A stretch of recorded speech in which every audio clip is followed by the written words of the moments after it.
Hello. In this lab with R, we are going to learn how to create a data set or data frame in R.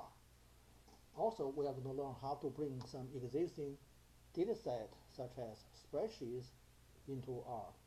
In addition, we are going to learn how to do some basic descriptive statistics within R. First, let's start our program. This is our program we downloaded last time. The opening scene is our console. But as we said before, that a better way to run R is through our editor. So we bring up the R editor that we created last time. Here we see this screen is our editor. These few lines of commands are what we created last time. So if you highlight this block of command lines and right click and select run lines of selection, you can execute these few lines of command in R. And similarly, let's bring up R Studio. We can do the same thing. And this is the opening scene of R Studio. R Studios can be divided into 4 panels. The lower left panel is our console. The top left panel, you can do many things here. One of the things that you can do here is to use that as a R editor.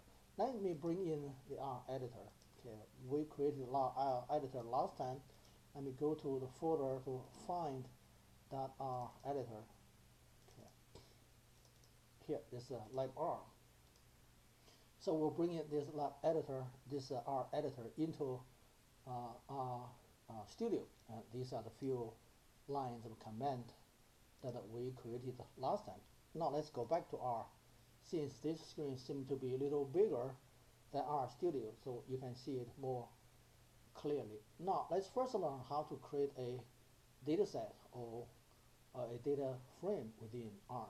Now for this first command, you can run this.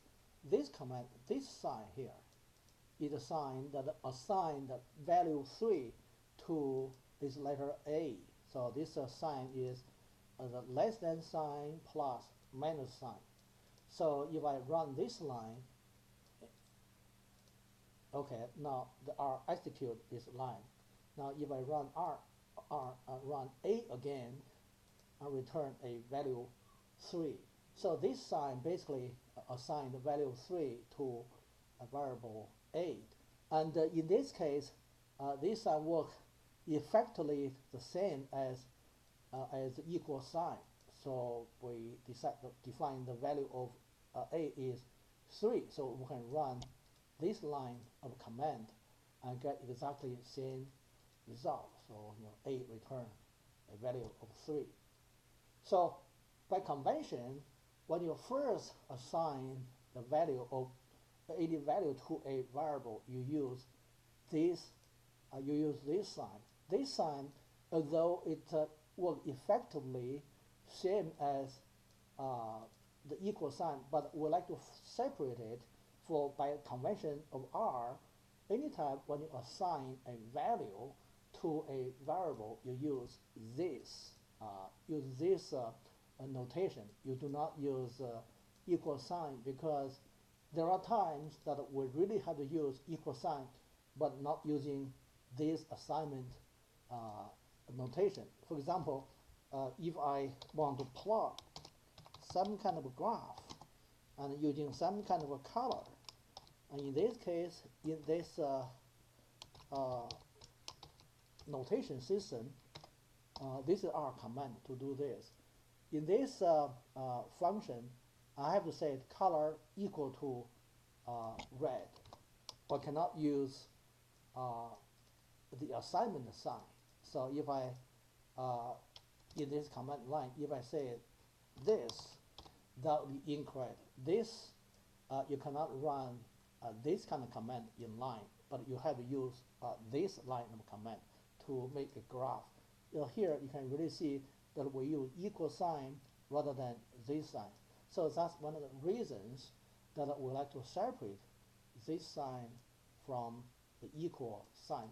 Although effectively, when you assign the value to a variable, they work in the same way, but within a function like this, you can only use equal sign. You cannot use this sign. So that is something that I like to explain first. In addition, throughout the scripts for this lab session, you can see on the worksheet there are many pound keys here. The pound keys here, pound keys here, because when any programmer write some script using computer language, there are times where the programmers feel need to write little notes for themselves so that they can know that what this line is about.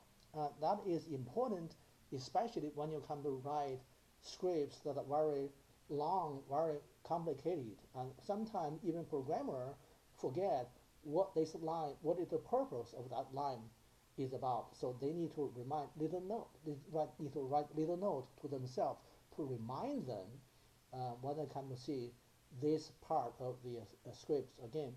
In addition, in the larger structure, when there's any headings, we like to remind themselves that this is a headings, not part of the command. Okay, let me just show one thing to you. So within this line, the script before the pound key is actually the command line that we like the computer to execute. But the statement after the pound key is a little note that I write to myself. So if we do not write this pound key here, we run this line, let's see what happens. And the computer will be confused and give an error message, and you cannot run that line because it will see the whole entire line as a command. It tries to execute the whole thing, but is confused by this part of statement that says define the value of variable A. But if we add this pound key and run the whole thing again, there will be no error message. A computer can really separate the statement after the pound key from the before the pound key.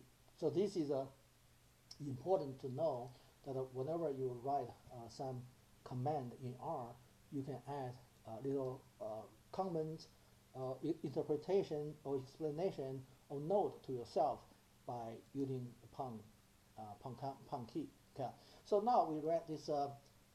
We know how this is a convention, is a standard way to assign the value to a variable.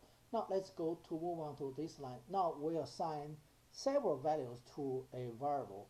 We using this function C parentheses. So C parentheses is to link several values into one same variable. Now we simply define that this variable is defined as several of these 5 different values. Let me run this line of command and see what comes out. Okay, we execute this line. Let's see what if we run this line, say B, to see what values are returned. So that return 5 values: 3, 4, 6, 1, 9. This may be the number of the minutes that we wait at the bus stop. For 5 people who wait at the bus stop, and 1 person wait for 3 minutes, and 1 person wait for 4 minutes, and 6 minutes, and 1 minute, and 9 minutes before next bus come along. So this is the B can be defined as the amount of time people wait at the bus stop. So B become a variable. So we assign this 5 value to this variable. In a way, we created a data set. We created a data set. This would be a data set, a B. So this data set is created by using this function C parentheses. But very often, we like to use set up a data set that appear to be a spreadsheet. We know what a spreadsheet looks like. Last time, one time we have the lab that use SPSS. At that time, we use this spreadsheet. This spreadsheet states, this spreadsheet divided the variable into different columns. Each column has one variable, and the first row gives you the variable names, and for different rows that represent different observations in the dataset state that represent different states. So this is a kind of a spreadsheet that we like to set up for any dataset. In the same way, within R, when we create a dataset, we like to set up a format that looks like a spreadsheet. How do we do that? We do this by, you see, after we create this variable b, we change b into a data frame. A data frame within R is very similar to a spreadsheet. So for b, we know it is like a one variable. So we change this variable b into a data set by using this function as dot data dot frame. And after we change b into a spreadsheet, into a data frame, we gave it a new name called my data. Now let's run this line, my data. Also, let's give this variable a name. So we use this function column names to give my data a name. So since now we have only one variable, we just give it use one name. So columns parentheses my data, we call this variable var.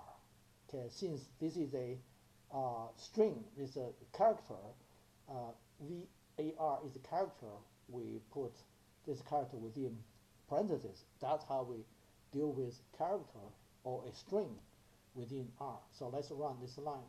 So column name for this data set is var. And let's run this line. After we run this line, let's take a look at this data set to see what it looks like. We use this function fix parentheses my data. You can also use edit my data. They should work the same way. So let's run this fix my data. Okay. Now you can see this is a spreadsheet that we have. Within this spreadsheet, you have a variable that is called var, and you have this 5 value with only one column. Okay, that's how we create a data set, and also make that data set looks like a spreadsheet within R. Yeah. So now, before you move on to the next step, you need to close this spreadsheet, because if you do not close the spreadsheet, it will not do anything else.